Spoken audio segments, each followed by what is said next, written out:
it'll be really interesting to see how the court sort of addresses that question, whether they take some sort of middle ground or whether they decide that everything has to be 100% numerically based and how that portends for the future.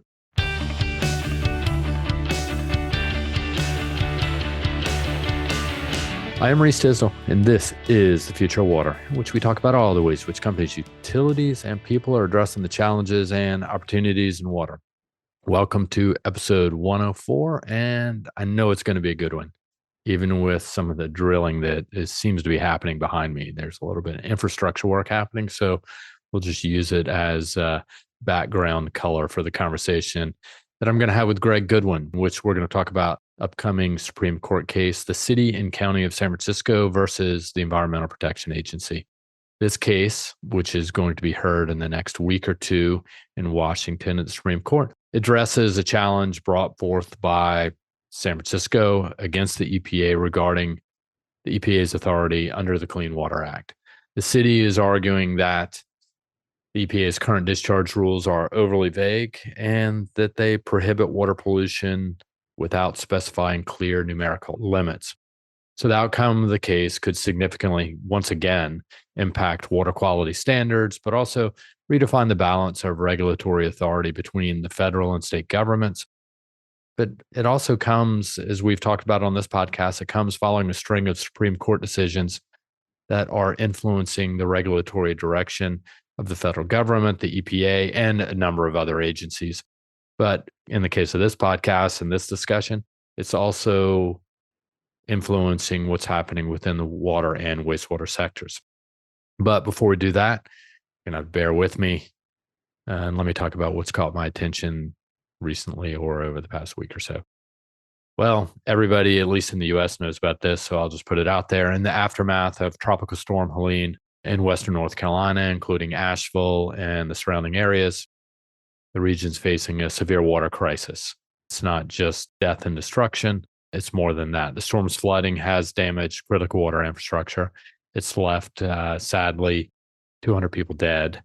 But last time I checked, approximately 100,000 people were still without reliable access to drinking water if the systems had not been completely destroyed and they're being forced to rebuild altogether. Residents, as a result, are scrambling to find potable water, with many resorting to doing things like boiling creek water or using bottled water delivered by relief agencies. So the destruction of water mains and wastewater treatment plants has left many communities in the area uncertain about when they're going to regain consistent water access again. And it's forcing them to rely on emergency supplies, however you want to define that, for the foreseeable future. And I bring this up somewhat selfishly, one, because I'm from the South. I'm from South Carolina and spend a lot of personal time in Western North Carolina outside of Asheville. So not only does this sadden me, but I bring it up because there are other reasons the water sector should care, because it goes beyond just this one event. So to put all of this in context, and I brought this up before, water-related impacts make up about 81% of NOAA's economic impact data when it comes to storms and the climate. The total financial impact on property and agriculture since 2000 has been about $558 billion, and that continues to climb with every event. We're looking at hundreds of thousands of events, but the total bill is getting bigger and bigger. And when it comes to the economic impacts, guess which region makes up the biggest toll? The South makes up about 65% of the total. So from Florida to Arizona, from drought to hurricanes to winter storms, all you got to do is ask Texans about winter storms, what the sad, unfortunate impacts of all of this unforeseen climate activity is. So I think, just to kind of put a bow on it, climate impacts really have no boundaries. That's why we talk about it. Is when we founded Bluefield Research, one of the things we really thought about was the opportunity to address all of the challenges that lie before us. We are helping clients navigate their own company strategies, but also helping develop approaches to things like advanced treatment. This could include water reuse, could include desalination, particularly in terms of getting ahead of any market disruptors such as climate. And in some cases, we're also helping companies mobilize for a new market entry. If they're in one market, they have expertise and knowledge, and maybe applying it to others. A good case would be somewhere like Australia. They've had a number of droughts, a millennium drought most recently, which has driven water efficiency and helped them build up their water expertise. So there are applications that can be applied in places like the US or Southern Europe and other regions of the world. So something to think about. And just to steal it once again, I like to use this because I think it's fairly descriptive. If climate is the shark, water is the teeth. So keep that in mind when you're talking about 81% of the economic impact coming from water related events. That's it. So while thinking about this, it makes me a little bit thankful or a lot thankful. That's not fair. So without being sappy, I want to thank Mike Gaylor, Kelly Talbot, Ryan Sullivan, and Steph Aldock for helping me put not only this podcast together, but the 103 other ones that are in the archive. We put these together every 2 weeks. So whatever is hitting your ears today or in the future, it's largely because of them. I just talk, but they're the ones that make it happen. So thanks to those guys for putting in the effort and helping me keep it between the ditches every 2 weeks or so. With that being said, and I'll thank Greg Goodwin as we go forward as well. Let's get to Greg Goodwin and talk about the Supreme Court and what these pending cases may mean for the water and wastewater sectors. All right, so I'm joined here by Greg Goodwin. Greg, how goes it? Goes pretty well. How about you, Reese? Pretty good. You and I think the time this drops, hopefully we will be in New Orleans at WEFTech, but we're both in the Boston office today, although in separate rooms. And brought you on because there's a lot happening on the policy front, at least as far as Bluefield research and the water industry is concerned. We've talked a bit about this in the past, whether it be in our election impact white paper we put out a couple months ago, but more recently, there's something happening in the Supreme Court in terms of the Clean Water Act and the EPA. So why don't we just talk a little bit about that? What's pending, or at least the arguments pending, and give us some insights, and we'll go from there. Sure. So this is sort of part of a recent trend, I would say, kind of in the regulatory space. But the Supreme Court has agreed to hear a case that's titled San Francisco v. EPA. So essentially, this case looks at NIPD's permitting pursuant to the Clean Water Act. And basically, the city of San Francisco is alleging that their permit is too vague in terms of how it is written by basically the EPA, and that this violates sort of the Clean Water Act's provisions. And so the court will be intervening to see whether that vague standards, narrative-based permitting is in line with the statute. And that's basically kind of the question at hand. So it has to do with basically kind of the way that permits are written and could have implications for the wastewater sector going forward. Yeah, and it sounds like it's really a matter of, do you have exact limits, right? Guidance and limit set, or is it, I think they're calling it, narrative-based limits, right? Where there's some fluidity, no pun intended, but you get caught. And, what that means. And it's also a little strange given what's been happening. We have a water utility and wastewater discharger, wastewater utility operator. They're being potentially held accountable for extreme volumes of discharge, all of which may not be completely theirs. Right. It's an interesting backstory. San Francisco is sort of the not super common West Coast utility that has a combined system. So they have a consent decree associated with that, and they put in a lot of investment in the last decade or so related to that. They're alleging that they're being held accountable essentially for the entire water quality of San Francisco Bay, and that, they're just one discharger to that body of water, and they shouldn't be held to that standard.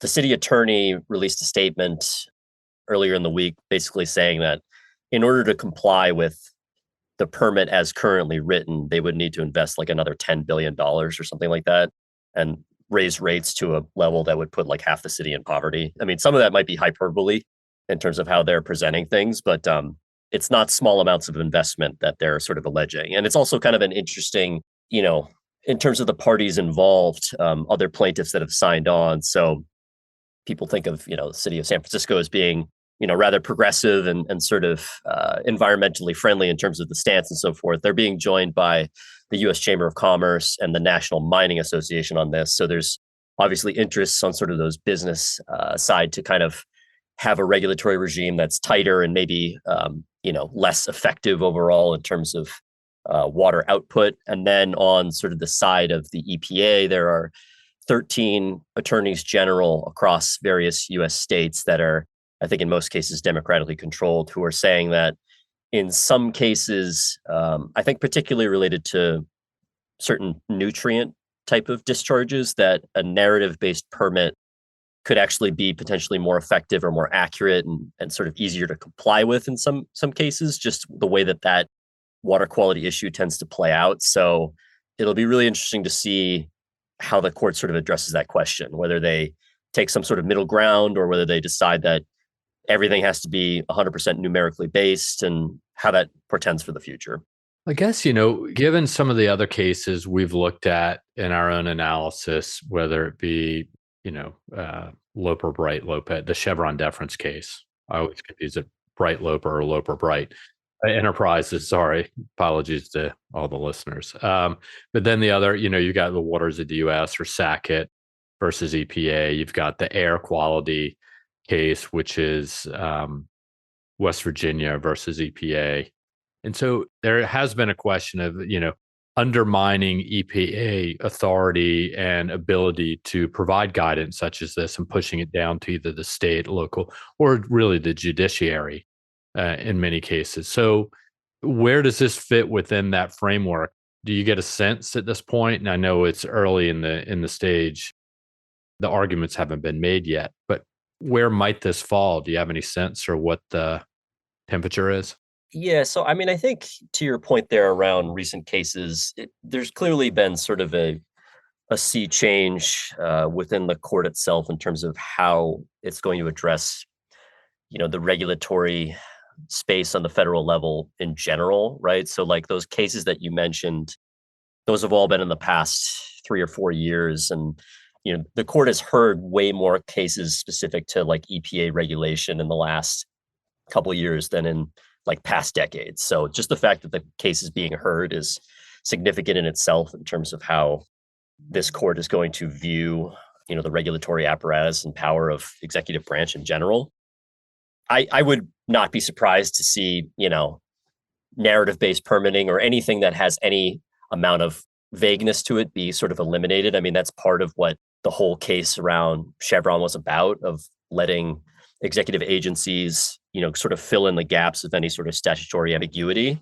So that would sort of fit in line with some of the, I guess kind of philosophy of how this court operates. But I mean, I think a bigger point is, we've talked a lot about how the election could affect the water and wastewater space going forward based on White House and congressional control. But I mean, this is the part that's already kind of baked in the cake. This has already occurred. So this case will be heard on October 16th. I'm sure many analysts, court watchers will sort of see what types of questioning occurs during that hearing and kind of read the tea leaves from there. But essentially, as in the past several years, next June, we'll get an actual decision on this. And then, that will be the new normal going forward if there's some deviation from current level of permitting. So definitely something for people to look at that's outside of politics as it exists now. This is something that's already occurred and sort of a lagging effect of previous elections. Yeah, and I think some, there are real financial implications here. I mean, I think San Francisco, I don't know if you mentioned this, but just if you did, I'll just revisit it. And that is, they're claiming up to $10 billion of additional capital expenditure would be required to comply with any changes to this if they had to address, like you said, San Francisco Bay and other waters, which they may only be partially impacting. And so, I mean, I think given that, is there anything else that I think maybe the listener should be thinking about as October 16th arguments come forward? Is there anything else to be considered? Well, I mean, I would just, in terms of sort of long-term effects, it's not inconceivable that certain permits that exist now could be either invalidated or, be required to be revisited. So in terms of the actual kind of regulation or treatment that would be required at certain sites, both kind of public and private dischargers who have NIPD's permits, that's something that could be affected going forward. I mean, a lot will depend on how the court sort of decides to split the baby on this, but it's definitely something. I mean, I feel like we talk so much about, the actual sort of electoral effects of things. And again, just to sort of reiterate, this is something that will occur regardless of what happens in November and regardless of what happens in any individual state. This is, the court deciding to change course on, issue A or issue B. I don't think it gets enough attention overall in terms of when we look at what's happening in the space, because it's, they're the last line of everything. They're unreviewable, basically. So that's the way things are set up. You get a sense that if there could be any potential impact. I mean, perhaps it's wide open at this point, but in terms of things like PFAS, whether it be for drinking water, MCLs, or, I know there's a lot of discussion and we've done a lot of work on biosolids and what that might mean going forward, the size of that market overall, but as well as things like lead service lines. Could there be any potential impacts there as well? Yeah, well, I mean, this specific case is around NIPD's permitting, but to your point, though, like this does fit with kind of the overall court stance around, if there's any vagaries or ambiguities in any sorts of, limitations for either a nutrient or a contaminant or what have you, they're now more open to challenge than they would have been, say like a year ago before this recent sort of raft of decisions. So I know I've heard some folks in industry say that they think the MCLs on PFAS are likely to be challenged just based on the methodology that was used to create those. Some say that it was not following a strict sort of science-based regime. So certainly I think some of those types of regulations are under more threat of sort of legal challenges now than they used to be. And then this is sort of kind of adding to that in a different area of water quality. Yeah, and I think, we looked at the upcoming elections. That was really the question that was posed to us by clients about what are the potential impacts of whether it be a change in the executive branch or the legislative branch and its potential impacts on the water wastewater sectors, which we addressed. But I think behind all of this is the role of the Supreme Court that cannot be overlooked. This has been playing out since really the first Trump administration when he was in the White House by selecting, I'd say, if you want to call them more conservative justices. And as a result, a number of these decisions are playing out because of that, become polarized in and of itself and pushing everything down to the state, local, or judiciary levels of government rather than agency-based or agency-guided. And the Chevron ruling this summer, that was really, everybody kind of knew it was coming. There was no surprise, quite honestly. You had, in fact, been talking about it since the beginning of the year, saying, hey, be on the lookout for this. This could be significantly consequential, but it's not so much today. It could take 5, 10, 15 years to really roll out. Yeah, there's a lot of uncertainty, I think, on some of that. I mean, Loper, the Chevron one was kind of the big one, right, in terms of sort of how much it basically affects the three branches of government in general. But yeah, I mean, I don't think any of this stuff will materialize, immediately. But it does open the door to certain types of legal challenges and end rounds that probably would not have been available, say, even a year or two ago. So how those reverberate over time and play out is kind of anyone's guess, but there's definitely more of a tool for people who are trying to challenge existing regulations than there would have been in the past. Okay, so sounds like 16th October 2024. That's the day of oral arguments.